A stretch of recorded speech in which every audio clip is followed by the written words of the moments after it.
ఏర్పాటు చేస్తాను వస్తాయి.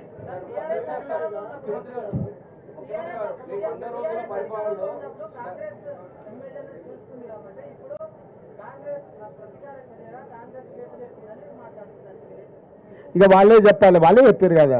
ఇక మళ్ళీ నేను కొత్తగా చెప్పేదేమో ఏం చెప్పాలి.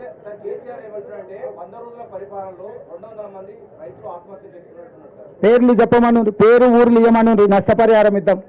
200 నెంబర్ చెప్పుడు కాదు, పేర్లు వాళ్ళ వివరాలు ఇవ్వమను. తప్పకుండా ప్రభుత్వం నుంచి వాళ్ళని ఆదుకుందాం.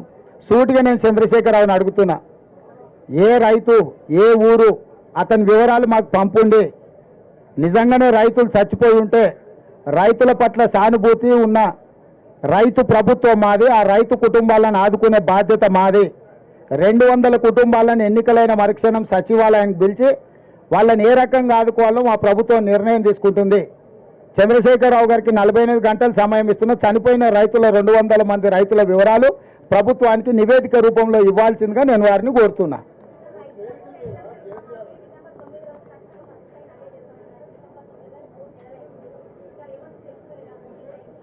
ఎవరంటారమ్మా, ఎవరంటారు? మీరు ఎందుకంత సీరియస్గా తీసుకుంటారమ్మా? ఆయనను ఎందుకంత 10 ఏళ్ళు ఆయన లక్ష ఇస్తాను, 10 ఏళ్ళు అయినా ఇలా ఇంకా అనే బకాయిలు ఉన్నాయి. అదే అందుకే చెప్తున్నా, ఆయన మాట్లాడేది అంత సీరియస్గా తీసుకోకమ్మా.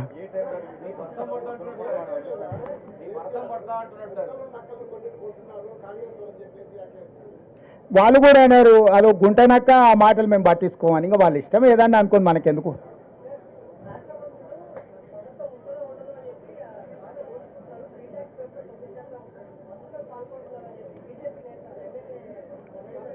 ఎవరైనా మరి వివరాలు తీసుకుపోయి వాళ్ళ ప్రధానమంత్రి ఉండు కదా, పోయి కంప్లైంట్ ఇవ్వమను, చర్యలు తీసుకోమను.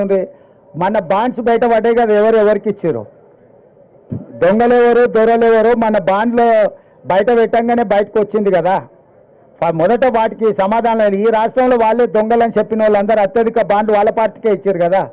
లిక్కర్ దొంగల నుంచి కాంట్రాక్టర్ల వరకు అత్యధికంగా చీకట్ల కోట్ల రూపాయలు ఇచ్చింది వాళ్ళకే.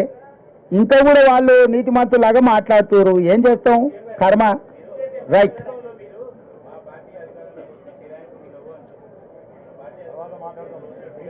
నువ్వు ఇంటికి రానికి సెలవు చెప్తా.